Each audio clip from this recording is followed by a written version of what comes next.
رسول پاک صلی اللہ علیہ وسلم احساس والے نبی ہیں، اور احساس حضور نے امت کا کیا، احساس والی زندگی گزاری، ہر لمحہ محبوب پریشان رہے۔ یہ تھوڑا عرصہ پہلے ڈاکٹر ہارون صاحب مسلمان ہوئے ہیں، اور ابھی انہوں نے 2-3 کتابوں کا انگریزی میں ترجمہ کیا ہے، اور بھی کچھ کتابوں پہ وہ کام کر رہے ہیں۔ ہالینڈ کے رہنے والے ڈاکٹر صاحب ہیں۔ توجہ ہے میری بات پر آپ عزیزوں؟ ڈاکٹر صاحب کہتے ہیں کہ میں نے یہ سنا تھا کہ مسلمان دہشت گرد ہیں، یہ بم بلاسٹ کرتے ہیں۔ تو میں جہاں لفظ اسلام آتا تھا وہاں سے میں تھوڑا پچ جاتا تھا، پیچھے ہٹ جاتا تھا، لیکن میرے مزاج کے اندر یہ بات شامل تھی کہ میرے اندر اللہ نے بڑا انسانیت کا جذبہ رکھا ہوا تھا۔ تو میں ایک تنظیم قائم کر رہا تھا، میرا خیال تھا کہ ایک ایسی جماعت بناؤں کہ جو پوری دنیا کے اندر اسلام، توجہ ہے میرے عزیزوں کی، کہتے میرا خیال تھا ایسی جماعت قائم کروں کہ جو پوری دنیا میں لوگوں کی خدمت کرے اور بغیر امتیاز کے کرے، اسلام والوں کی بھی اور غیر مسلموں کی بھی۔ لیکن مجھے بڑا دھچکا رہتا تھا کہ مسلمان سخت گیر قوم ہے۔ میں نے بہت ساری جماعتوں کا منشور اور دستور منگایا، اور میں نے کہا میں اپنی جماعت کا دستور لکھوں گا تو پہلے ذرا سارا میں مطالعہ کر لوں۔ ڈاکٹروں کا ٹیبل ہوتا ہے، اس کے اوپر شیشہ لگا ہوتا ہے، نیچے وہ جو چیز ضروری ہوتی ہے وہ رکھ لیتے۔ کہتے ایک مصر کے مولانا صاحب آئے ہوئے تھے ہالینڈ کے دورے پر، اچھی انگریزی جانتے تھے، تو کسی وجہ سے علیل ہو گئے۔ میرے پاس وہ آئے اور انہوں نے دیکھا کہ میں انسانی حقوق پر کچھ لکھ رہا ہوں، کام کر رہا ہوں، تو وہ دیکھ کر کے مجھے کہنے لگے کہ ڈاکٹر صاحب آپ کوئی تنظیم قائم کر رہے ہیں؟ میں نے کہا ہاں۔ تو کہتے انہوں نے ہلکا سا ٹچ دیا، زور نہیں دیا، اور ویسے بھی جو ہلکی بات ہوتی ہے وہ ذرا دل میں جلدی بیٹھ جاتی ہے۔ کہتے ہیں ہلکا سا ٹچ دیا، کہنے لگے اگر کبھی موقع ملے تو میرے نبی پاک کی بھی سیرت پڑھ کے دیکھیں، بس ہلکی سی بات، اور وہ جملہ چھوڑ گئے۔ اعلیٰ حضرت فاضل بریلوی علیہ رحمہ نے لکھا ہے ضروری نہیں کہ تم جو کہہ رہے ہو وہ منوا کے اٹھو، لیکن میسج ضرور چھوڑ دیا کرو۔ جب انسان کے ذہن میں بات ہوتی ہے یہاں سٹاک ہوتا ہے جب بات کا، تو جب وہ کام کرنے لگتا ہے تو ایک دفعہ وہ بات سامنے ضرور آتی ہے، کہہ دیا کرو۔ انہوں نے کہہ دیا کہ ڈاکٹر صاحب ایک دفعہ حضور کی سیرت بھی پڑھ لیں۔ کہتے ہیں میرے ذہن میں بات بیٹھ گئی، مصروف آدمی تھا، زیادہ تو نہیں میں مطالعہ کر سکتا تھا، لیکن میں ایک دن 10 منٹ گھر میں ملے تھے تو میں کمپیوٹر پہ بیٹھا، اور میں نے کہا کہ انگریزی میں جو کتابیں حضور سید عالم صلی اللہ علیہ وسلم کی سیرت کی ہیں ان کو ذرا دیکھتا ہوں۔ تو فرماتے ہیں کہ میں نے نیٹ پہ سرچ کیا، پہلی حدیث آئی اور میں کلمہ پڑھ کے مسلمان ہو گیا۔ حدیث کہاں ہے؟ سبل الہدی والرشاد میں بھی ہے، کنز المال میں بھی ہے، مسند احمد میں بھی ہے، ابن اسحاق میں بھی ہے، ابن اشام میں بھی ہے، اور شاید سیرت کی تمام کتابوں میں آپ کو روایت مل جائے۔ نبی پاک صلی اللہ تعالی علیہ وسلم کی حدیث اور روایت کرتے ہیں حضرت سلمان فارسی رضی اللہ تعالیٰ عنہ، اور ساتھ ہیں سیدنا بلال حبشی رضی اللہ تعالیٰ عنہ۔ فرماتے ہیں ہم گھر سے نکلے، حضور نے فرمایا ذرا جلدی چلو ایک ضروری کام ہے۔ فرماتے ہیں بڑی تیزی کے ساتھ آج روٹین سے ہٹ کر محبوب نے تیز تیز قدم مبارک اٹھائے، تیز تیز، اور فرماتے ہیں ایک گلی ہم نے کراس کی، دوسری گلی میں جو پہنچے تو پھٹے پرانے کپڑے، سادی سی بی بی، اور حالت بتاتی تھی کہ بیچاری کسی غریب گھر کی ہے۔ وہ سڑک پہ کھڑی تھی اور رو رہی تھی۔ میرے کریم رسول نے فرمایا بلال اسے پوچھو کیا مسئلہ ہے، کیوں روتی ہے؟ تو حضرت سلمان عرض کرتے ہیں میں نے کہا حضور میں پوچھ لیتا ہوں، آپ جائیے، کام بڑا ضروری ہے جو نکلیں، میں معلومات کرتا ہوں۔ تو محبوب نے فرمایا نہیں، اس کے آنسو پوچھنے سے ضروری کوئی کام بھی نہیں، پہلے اس کی داد رسی ہوگی، اسے پہلے پوچھا جائے گا۔ روتے نہیں رہتے لوگ گھروں میں، لوگ گزر نہیں جاتے چپ کر کے؟ کتنے لوگ تڑپتے، کون احساس کرتا ہے؟ نبی پاک سید عالم صلی اللہ علیہ وسلم رکے اور اس خاتون سے پوچھا کیا بات ہے؟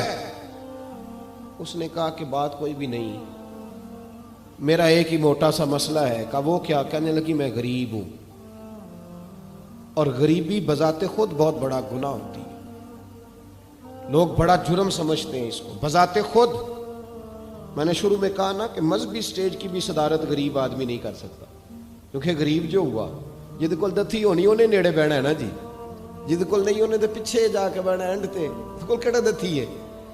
اس سٹیج پہ بھی غریب آدمی کی صدارت نہیں ممکن ہو ہی نہیں سکتا۔ میرے رسول پاک سید عالم صلی اللہ تعالی علیہ وآلہ وسلم نے فرمایا پہلے اسے پوچھو کیا مسئلہ ہے۔ وہ کہنے لگی میں غریب ہوں، بوڑھی ہو گئی ہوں، ساری زندگی غلامی میں گزاری ہے، تیل لینے آئی تھی 5 دینار کا، بوتل میں تیل بھروایا ہے، اور اب بوڑھی ہوں نا تو کمر درد کرتی ہے، پیر پیچھے موڑا ہے تو میں گری ہوں، تیل زمین پی گئی ہے، اب زمین تو واپس نہیں کرتی، لیکن واپس جاؤں گی تو ایک یہودی عورت کی ملازمہ ہوں، وہ درے سے مارے گی، کھال ادھیڑ دے گی، میں بڑی پریشان ہوں، اب نہیں مار کھائی جاتی، ہڈیاں بوڑھی ہیں، قربان جاؤں۔ حضرت بلال کو حضور نے حکم دیا، فرمایا دوڑ کے گھر جا 5 دینار لا۔ فرماتے ہیں 5 دینار لائے، تیل خرید کے دیا، وہ پھر رونے لگی۔ فرمایا آپ کیوں روتی ہے؟ اس نے کہا بتایا نا غریب ہوں، غریب کا جرم کوئی نہیں ہوتا لیکن پیس دیا جاتا ہے، پھر بھی مار تو اب بھی پڑے گی، اب کیوں پڑے گی؟ تو عرض کرنے لگی محبوبہ مار اس لیے پڑے گی کہ دیر سے کیوں آئی ہے۔ تو میرے کریم رسول اور وہ بی بی حضور ابھی آئے ہیں مدینہ طیبہ، امام یوسف صالحی فرماتے ہیں ابھی آئے تھے حضور، سبل الہدی والرشاد کے مصنف کہتے ہیں ابھی آئے تھے نبی پاک، وہ جانتی بھی نہیں تھی۔ تو سید عالم صلی اللہ تعالی علیہ وسلم نے فرمایا اچھا مار پڑے گی؟ کہا ہاں۔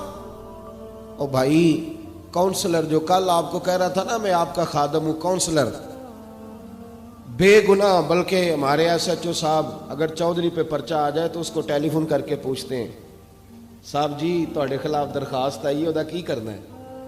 تو غریب آدمی بیچارہ، اس کی غلطی یہ تھی کہ وہ غریب تھا تو اس نے ریڑھی لگا لی چوک میں، اس کو دبوچ کے لے گئے، تینوں پتہ نہیں ایتھے نہیں کھلوئی دا، تو اس کے پاس کل انویسٹمنٹ ہی 5000 تھی، سارا لے گئے۔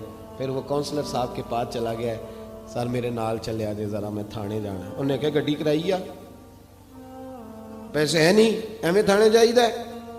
اب وہ گاڑی لایا ہے، پتہ نہیں کہاں سے لایا ہے، تھانے پہنچا ہے، اور یہ ہے ہمارا حال کہ وہ ایس ایچ او بھی بیٹھا ہے کرسی پہ اور کونسلر بھی کرسی پہ بیٹھا، اور وہ غریب پیروں میں بیٹھا ہے اور ہاتھ باندھ کے کہہ رہا میری ریڑھی دے چھڈو، میریاں 4 تیاں نے تو میں شامی کھانا کھڑنا ہے۔ کدھر گیا امت کا وہ ذوق؟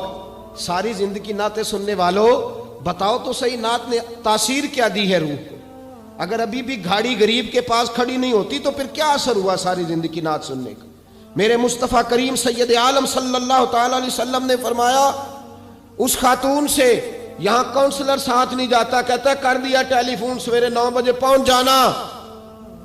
پر کائنات کی سب سے معزز شخصیت حضرت سیدنا بلال حبشی رضی اللہ تعالیٰ عنہ فرماتے ہیں میرے نبی پاک نے فرمایا بی بی چل میں تیرے ساتھ چلتا ہوں، گویا اللہ کی ساری رحمتیں اس کے ساتھ ساتھ چلنے لگی۔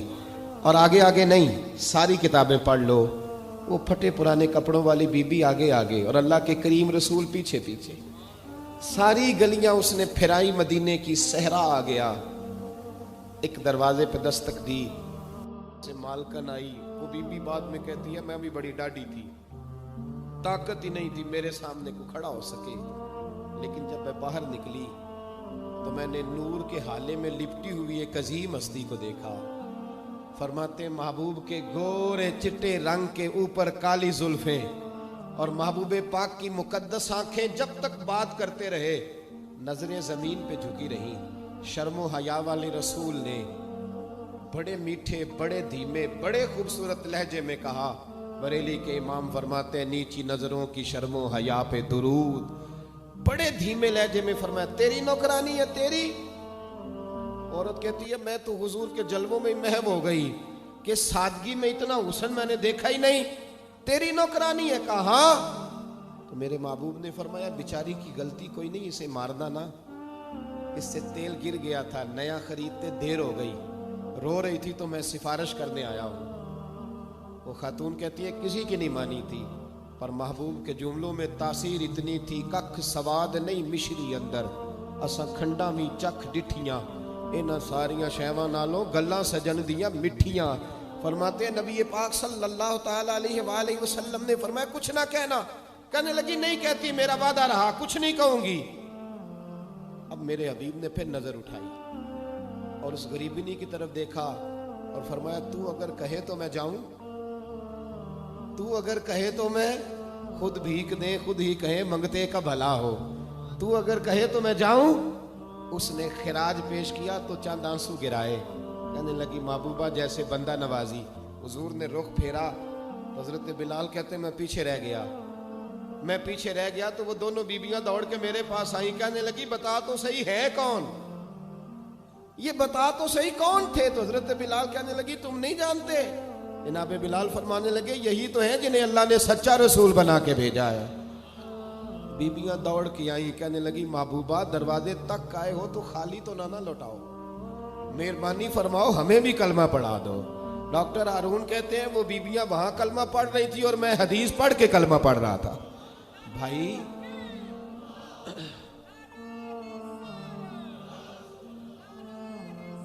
اگر دولت احساس ہے نا پھر تو زندہ ہے.